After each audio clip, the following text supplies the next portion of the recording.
Hi again, everybody, and welcome to Retirement SOS. My name is Ernie. Are you wondering what a rich net worth is at age 65?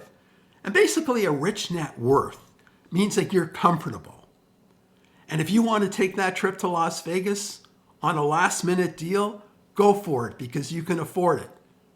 The only thing is, in Vegas, I guarantee your rich net worth is going to go down if you gamble too much, so be careful.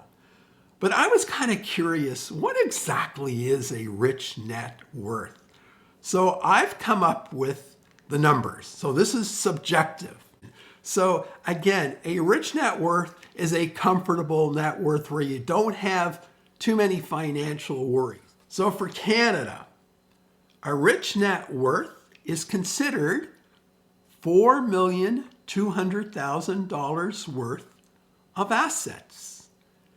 And a lot of that is going to be made up of real estate because real estate in Canada is just crazy. And there's a shortage of housing, and it's going to be followed by your equities, like your investments.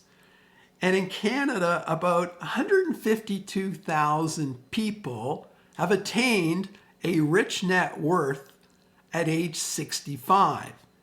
And there's approximately 7.6 million people that are 65 and over in Canada. So $4.2 million in Canadian dollars is considered a rich net worth in Canada. Now let's move on to our friends below the border in the USA. A rich net worth for Americans I consider to be $4,300,000, of which 1,240,000 people at age 65 have reached that number. And in the USA, wow, there's an astronomical amount of people that are 65 and older. 62 million people are 65 and older. So once again, in the USA, I consider 4.3 million US dollars to be considered a rich net worth. I'm battling a little bit of a cold here, so I'm just going to have a drink of water to clear my throat. In fact, I've had this cold for about a month. It's hard to shake. So now let's move on to the United Kingdom.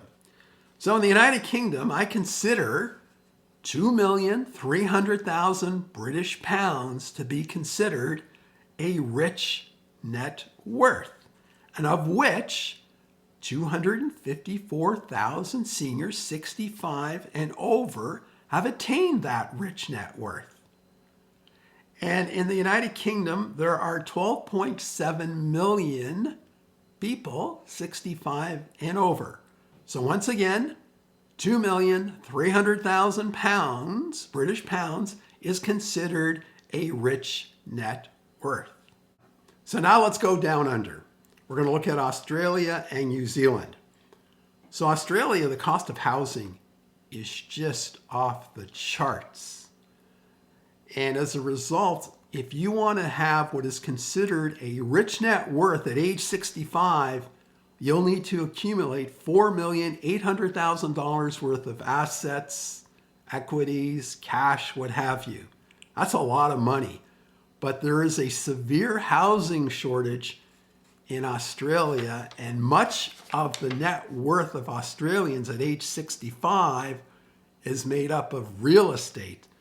Now let's move on to New Zealand. Now in New Zealand, the cost of living is actually around 20% less than Australia. So what I consider to be a rich net worth if you're a New Zealander, and that is 4 million New Zealand dollars. So if you have 4 million New Zealand dollars of accumulated wealth, then you are considered a rich and comfortable retiree at age 65. So what happens if you're a citizen of Canada, United States, United Kingdom, Australia, or New Zealand, and you want a bigger bang for your buck? What do? Well, in some cases, and it's just a small minority, you get the heck out of Dodge and move to another country.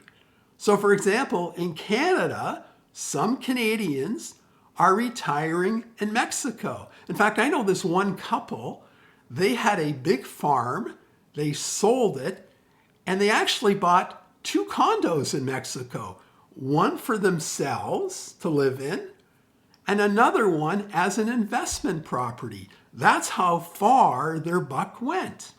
And then also in the United States, Mexico also is a very, very popular destination. In fact, the Mexican in Mexico, the Canadians and Americans, they pretty well live side by side. So they're having a great time in Mexico and getting a lot more for their buck.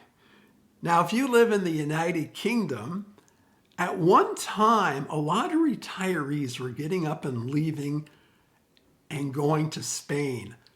But Spain right now has become very, very expensive. So the alternative destination for a lot of the people that are retiring out of the United Kingdom, if they so choose, is now Portugal. Now in Australia, if you want a bigger bang for your buck, a few are moving to the Philippines. It still hasn't quite caught on, but in the Philippines, for example, housing is around 75% cheaper in the Philippines than it is in Australia. And then for New Zealand, in my research, and I've never been to New Zealand, I couldn't find anywhere that they were gravitating to. So it seems like the New Zealanders are staying put in their country. So that's a pretty good sign, as far as I know. So I hope you enjoyed this video, and keep in mind that most of us are never going to reach a rich net worth. And it doesn't really matter.